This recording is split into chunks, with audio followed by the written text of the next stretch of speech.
Good morning, students.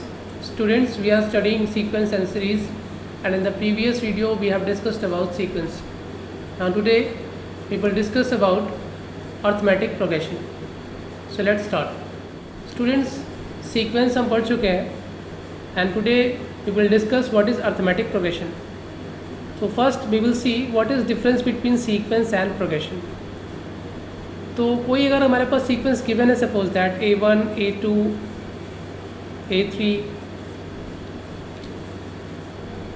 And AN, ये कोई sequence given है, तो इस सीक्वेंस को ही हम प्रोग्रेशन बोलते हैं। अगर क्या होगा, इसमें जो आपके टर्म्स हैं, ठीक है, वो एक डेफिनेट ऑर्डर को या डेफिनेट पैटर्न को फॉलो कर रहे होंगे, ठीक है, एक फिक्स रूल को फॉलो कर रहे हैं अगर सभी टर्म्स, तो उसको हम प्रोग्रेशन कहते हैं।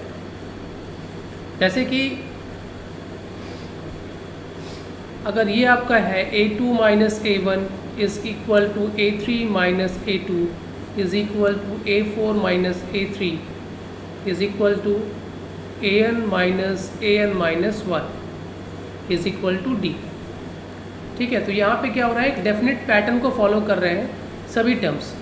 नेक्स्ट टर्म को जो प्रीवियस टर्म से यहाँ माइनस कर रहे हैं हम, तो हमें क्या मिल रहा है, एक फिक्स्ड कांस्टेंट नंबर मिल रहा है। A2 में से A1 को सब्ट्रैक्ट किया तब भी D मिला, A3 में से A2 को सब्ट्रैक्ट किया तब भी हमको फिक्स नंबर D मिला, A4 से A3 को सब्ट्रैक्ट कर रहे हैं तब भी एक फिक्स नंबर D मिल रहा है।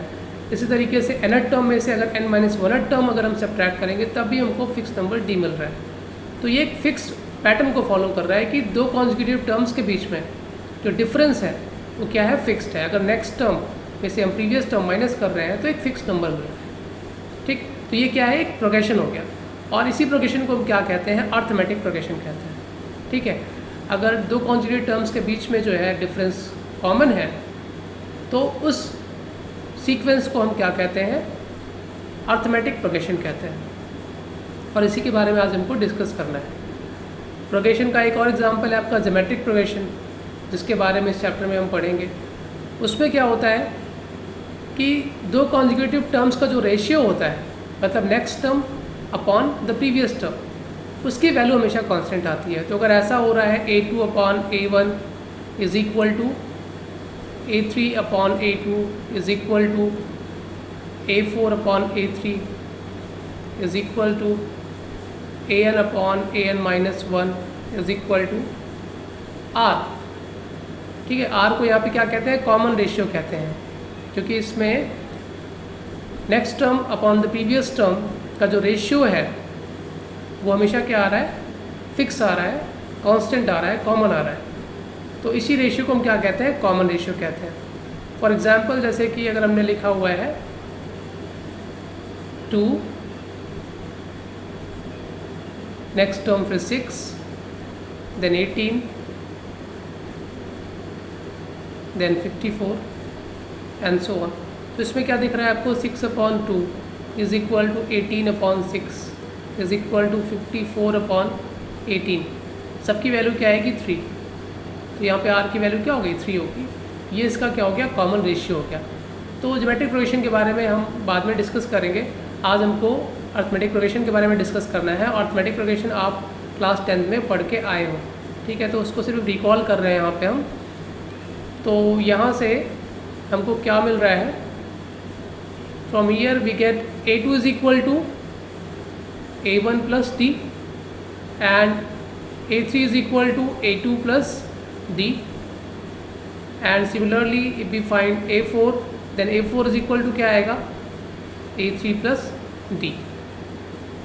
Here A1 is called the first term of the progression, और A1 को हम A से डिनोट करते हैं, ठीक है। A1 को हम स्मॉल a से डिनोट करते हैं फर्स्ट टर्म को, और D is the common difference जिसको स्मॉल d से डिनोट करते हैं। तो it means A2 is equal to हमारा क्या हो जाएगा, A plus D। Clear. Now if you want to find A3, then A3 is equal to A2 plus D है, और A2 की वैल्यू हमने क्या फाइंड की है, A plus D। So putting A plus D in place of A2, we will get A plus D means A plus 2D। Similarly A4 will be equal to A3 plus D, and A3 is A plus 2D. So A plus 2D plus D, it will be A plus 3D. अगर आपको A5 find करना है तो A4 plus D आएगा, और A4 की value हमारे पास A प्लस 3D है, so A plus 3D plus D is equal to A plus 4D। तो इसी को ऑब्जर्व करके हम nth टर्म के लिए भी यहाँ पे फॉर्मूला लिख सकते हैं अर्थमेटिक प्रोग्रेशन में। जब यहाँ पे 2 है हमारे पास तो हम D को एक बार ऐड कर रहे हैं। जब यहाँ पे 3 लिखा हुआ है तो हम D को 2 टाइम्स ऐड कर रहे हैं, 4 है तो 3 टाइम्स ऐड कर रहे हैं, 5 है तो 4 टाइम्स ऐड कर रहे हैं। इट मीन्स अगर यहाँ पे n है, nth टर्म हमको फाइंड करना है, तो हम D को A में n-1 टाइम्स ऐड करेंगे, ठीक है, तो हमको nth टर्म मिल जाएगा। सो this is the nth term of the AP। General formula for nth term of the AP। Clear? इसके हेल्प से हम AP का कोई भी टर्म फाइंड कर सकते हैं। ये आपने 10th क्लास में पढ़ा है। सम का फॉर्मूला भी आपने 10th क्लास में पढ़ा हुआ है, sum of n terms of the AP। और सपोज दैट हमारे पास कोई AP है जिसमें स्टार्टिंग के n टर्म्स का हमको सम फाइंड करना है, तो शुरू के n टर्म्स क्या होंगे? A1 A2 A3 AN। इनका सम फाइंड करना है तो इनको एडअप करेंगे हम, A1 plus A2 plus A3 and dot dot plus AN। और इसके लिए फॉर्मूला क्या होता था वहाँ पे? Sn is equal to n/2 2A plus n-1D। Clear? तो यहाँ पे इट मीन्स अगर हमको नंबर ऑफ टर्म्स पता हो, n कॉमन डिफरेंस पता हो और फर्स्ट टर्म पता हो AP का, तो हम इस फॉर्मूले को यूज़ करके sum of first n terms of the AB find कर सकते हैं, ठीक है। और इसी से एक फार्मूला और डिराइव करते थे हम, Sn is equal to n/2 A plus L। Here L is the last term of the AP।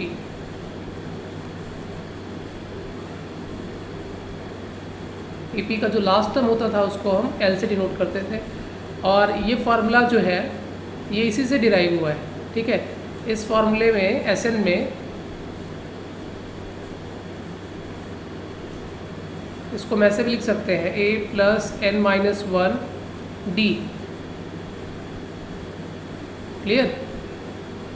So Sn is equal to क्या हो जाएगा यहाँ पे? n/2 A, और A प्लस n-1D ये किसकी वैल्यू है? An की वैल्यू है, और An यहाँ पे क्या है? Last term. इसके प्लेस पे हम L लिख सकते हैं। So this is another formula for finding the sum of n terms. इसको तब यूज़ करते हैं हम जब हमको लास्ट टर्म AP का पता होता है। Clear? Now let's solve some problems. Find the sum of odd integers from 100 to 2001। तो फ्रॉम 100 टू 2001 जितने भी ऑड इंटीजर्स हैं उनका हमको सम फाइंड करना है। तो सबसे पहले हम फर्स्ट टर्म देख लेते हैं। फर्स्ट ऑड इंटीजर क्या होगा? After 100 it is 101 is the first odd integer. Next one is 103, then 105 and last odd integer is 2001 itself, ठीक है। तो ये टर्म्स हमको मिल रहे हैं, और इसमें हमारे पास क्या है? फर्स्ट टर्म भी हमको पता है। यहाँ पे फर्स्ट टर्म इज़ 101, A की वैल्यू यही है, और लास्ट टर्म यहाँ पे क्या है हमारे पास? An is equal to 2001। इसी को हम L से भी डिनोट करते हैं लास्ट टर्म को, ठीक है। सो L की वैल्यू भी हमको पता है यहाँ पे। एंड कॉमन डिफरेंस क्या आएगा यहाँ पे? Clearly 103 minus 101 is equal to 2, 105 minus 103 is equal to 2। So common difference is D is equal to 2। So हमारे पास A की वैल्यू पता है, A is 101, D is 2, last term is 2001, ठीक है। तो ये सारी वैल्यूज़ हमको पता है, बट हमको n की वैल्यू नहीं पता है, नंबर ऑफ टर्म्स कितने हैं ये नहीं पता। और अगर हम लास्ट टर्म वाला जो फार्मूला है उसको यूज़ करना चाहते हैं सम फाइंड करने के लिए, n/2 A प्लस L, इसको यूज़ करना चाहते हैं तो हमको n की वैल्यू पता होनी चाहिए पहले, ठीक है। लास्ट टर्म पता है, फर्स्ट टर्म पता है, बट n हमको फाइंड करना पड़ेगा। और n फाइंड करने के लिए हम an का जो फार्मूला है an is equal to a plus n minus 1d, इसको यूज़ कर सकते हैं। nth टर्म कितना है 2001, first term is 101, n unknown है and d is 2. So 2001 is equal to 101 plus 2n minus 2. तो वैल्यू कितनी हो जाएगी 99 प्लस 2n, और यहाँ पे कितना हो जाएगा 2001। नाउ सब्ट्रैक्ट करेंगे अगर इसको हम, सो 2n इज इक्वल टू कितना हो गया यहाँ पे 2n is equal to 2001 minus 99, so 11 minus 9 2 and 9 minus 9 0 and 9 1902, ये वैल्यू आएगी यहाँ पे 2n इज इक्वल टू 1902।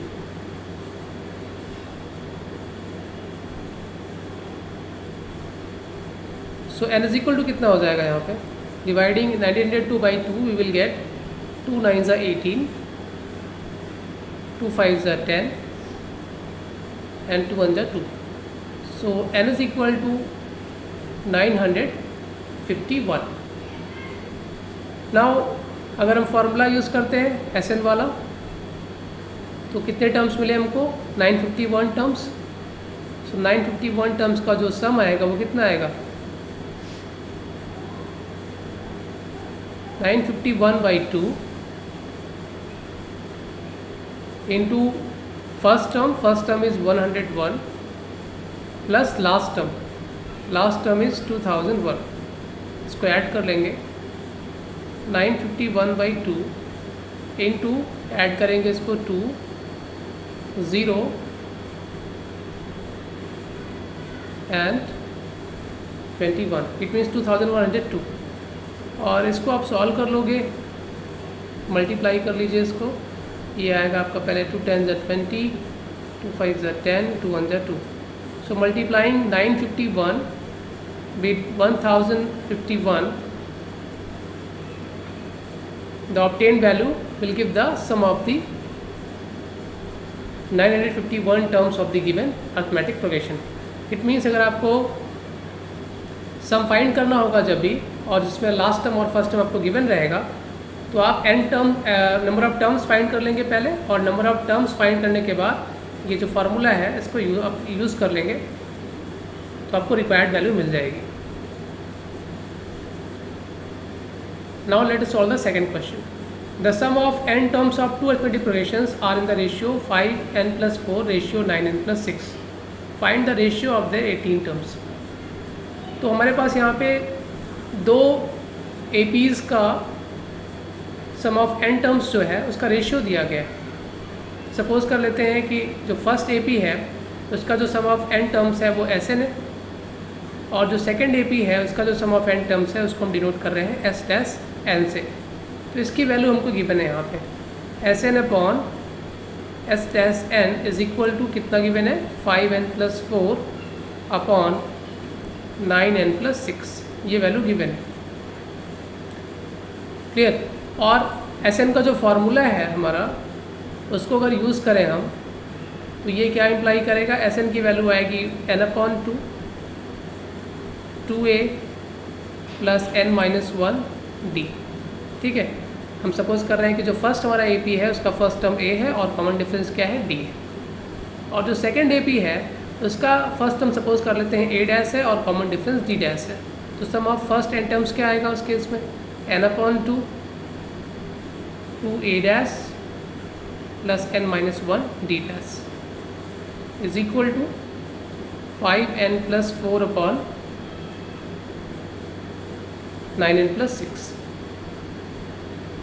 सो यहाँ से n/2 कैंसिल हो जाएगा and we will get 2a + n-1d upon 2a' + n-1d' is equal to 5n + 4 upon 9n+6। तो ये एक हमको रिलेशन मिल गया है। अब इसी को यूज़ करके हम क्या फाइंड करेंगे, ratio of 18 terms of the 2 APs। हमें क्या फाइंड करना है, हमें फाइंड करना है A18 अपॉन A-18, इसकी वैल्यू फाइंड करनी है। और A18 की वैल्यू क्या आएगी, बाय एनथ टर्म फार्मूला, ये आएगा हमारा A+18-1D upon A-18-1D dash. It means इसकी वैल्यू आएगी A+17D अपॉन A-+17D डैश। ठीक है, तो ये हमारा एक रिलेशन यहाँ से मिल गया। मतलब हमें इसकी वैल्यू फाइंड करनी है A+17D अपॉन A-+17D डैश। अगर इसकी वैल्यू फाइंड कर लेते हैं तो यही हमारी रिक्वायर्ड वैल्यू हो जाएगी 18 अपॉन A-18।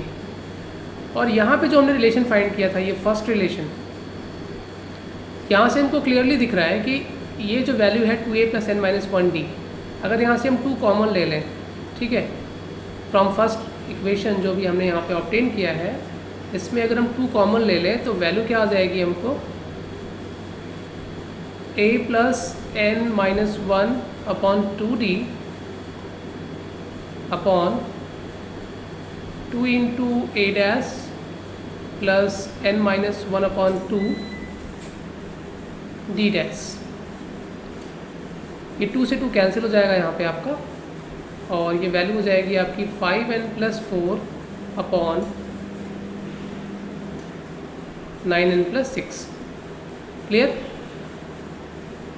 अब ये जो रिलेशन है ये ऑब्टेन करने के लिए यहाँ पर अगर n-1 अपॉन 2 की वैल्यू 17 आ जाए तो ये जो रेशियो है ये इस रेशियो के इक्वल हो जाएगा। क्लियर। और n-1 अपॉन 2 की वैल्यू 17 कब हमको मिलेगी,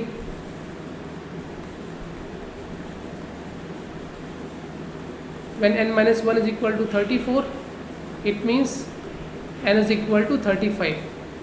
अगर n is equal to 35 हो, ठीक है, अगर यहाँ पे इस रिलेशन में हम n is equal to 35 put कर दें तो हमें क्या मिलेगा, यहाँ पे A+17D upon A'+17D dash value मिल जाएगी। ठीक है, और हमें जो हमारी जो रिक्वायर्ड वैल्यू है वो यहाँ से हम ऑब्टेन कर लेंगे। So by putting n is equal to 35 in this equation we will get A+17D upon A'+17D dash is equal to 5 into, अब यहाँ पे अगर n 35 रखेंगे तो पूरे इक्वेशन में रखना होगा, यहाँ भी 35 रखेंगे, 5 into 35 plus 4 upon 9 into 35 plus 6,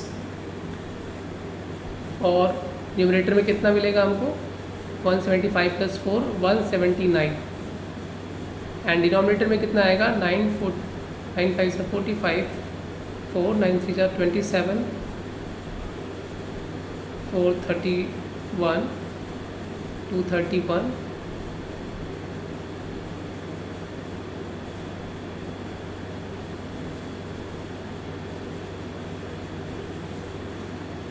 plus 6 321। तो डिनोमिनेटर में आपको वैल्यू क्या मिल जाएगी 320। So this is the required value A+17D upon A'+17D dash is equal to 179 upon 321। यही रेशियो होगा रिक्वायर्ड। तो यहाँ पे क्रिटिकल पॉइंट क्या था, यहाँ पे हमें यही n की वैल्यू फाइंड करनी थी जिसके लिए हमको ये वैल्यू मिल जाए। ठीक है, तो हमने 2 कॉमन लिया और हमको मिल गया A+n-1 अपॉन 2D। क्लियरली, अगर यहाँ भी a है और यहाँ भी a है, बस यहाँ पे अगर n-1 अपॉन 2D 1 अपॉन 2 के प्लेस पे अगर 17 आ जाए तो ये बिल्कुल ये जो रेशियो है इसी के इक्वल आ जाएगा। और n-1 अपॉन 2 की वैल्यू 17 कब मिलेगी, जब n = 35 होगा। तो यहाँ से हमने n की वैल्यू फाइंड कर ली, और n की जो वैल्यू मिली उसको हमने इसमें यहाँ पे पुट कर दिया रिलेशन में, तो हमें रिक्वायर्ड वैल्यू मिल गई यहाँ से। Clear. Now note down the practice questions and solve them. Thank you.